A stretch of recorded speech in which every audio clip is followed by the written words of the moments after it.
दिनों का जाना रहे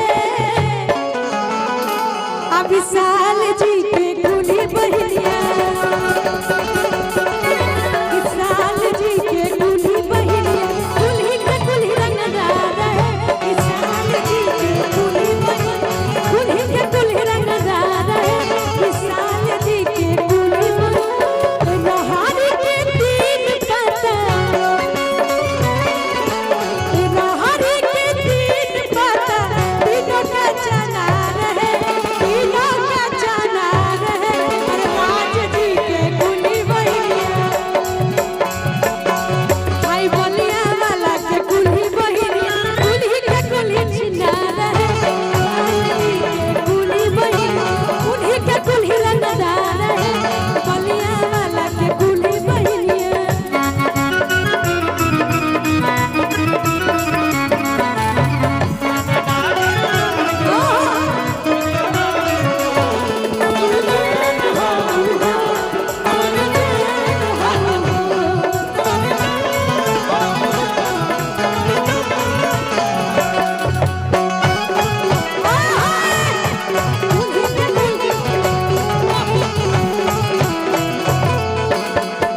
एगो हिया ऐसन वैसन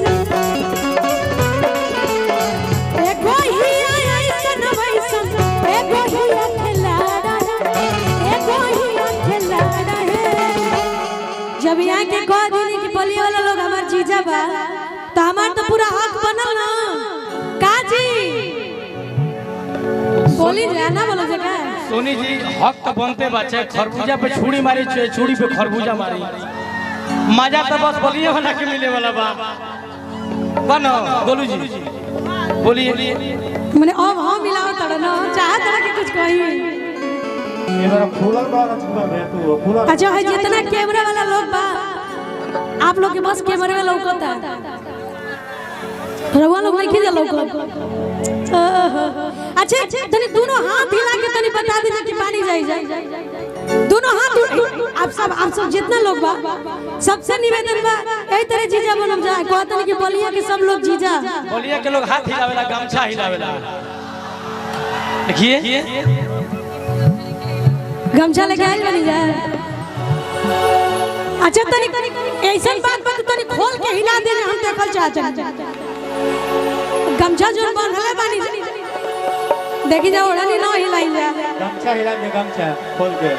हाय गमछा एकदम ओपनली बढ़िया से खोली दे तनी सन हाय ये गमछा नु आ गमछा जबले एक सेकंड गमछा जबले हेंग ना हिला तले का मजा तो वो लोग नीचे से हिलाई दे महाराज कमरिया गले गले अच्छा एक सूचना है मुझे बोला गया है कि बोल दीजिए लोग धैर्य रखें शिल्पी राज और विशाल गगन जी दोनों लोग आ गए हैं तो सोनी जी के पास उन दोनों लोगों की एंट्री होगी तो आप लोग थोड़ा सोनी जी को सुनिए उसके बाद जैसे मुझे बोला गया है तो आप लोग घबराइए नहीं दोनों लोग आ गए हैं धन्यवाद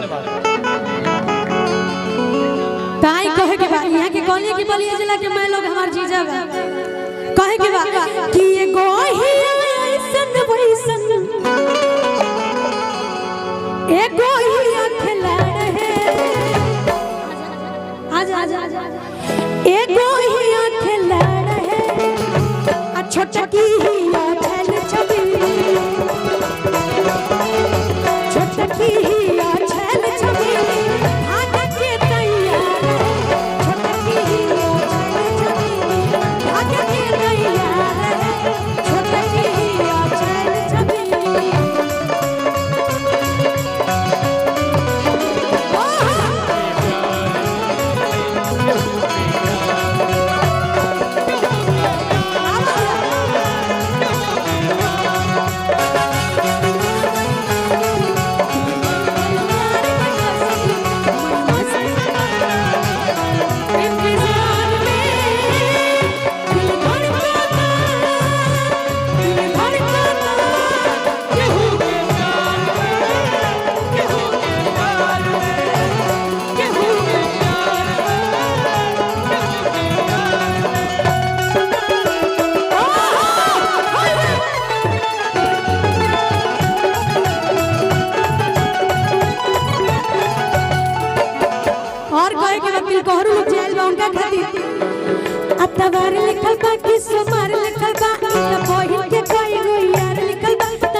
कहे कि भाई बलिया की बड़ा वैसे तो सच्ची में भागी बलिया को हम लोग बड़े दिल से मानते हैं, ये अलग बात है। आज हमारे हक पता नहीं दूसर भाई वजह से कुछ कहे के पड़ता कि घूमे बलिया में एगो घूमे सिवान में आ छोटकी आ छैल छबेली छोटकी आ छैल छबेली भाग के तैयार है छोटकी आ छैल छबेली भाग के तैयार है छोटकी आ छैल छबेली।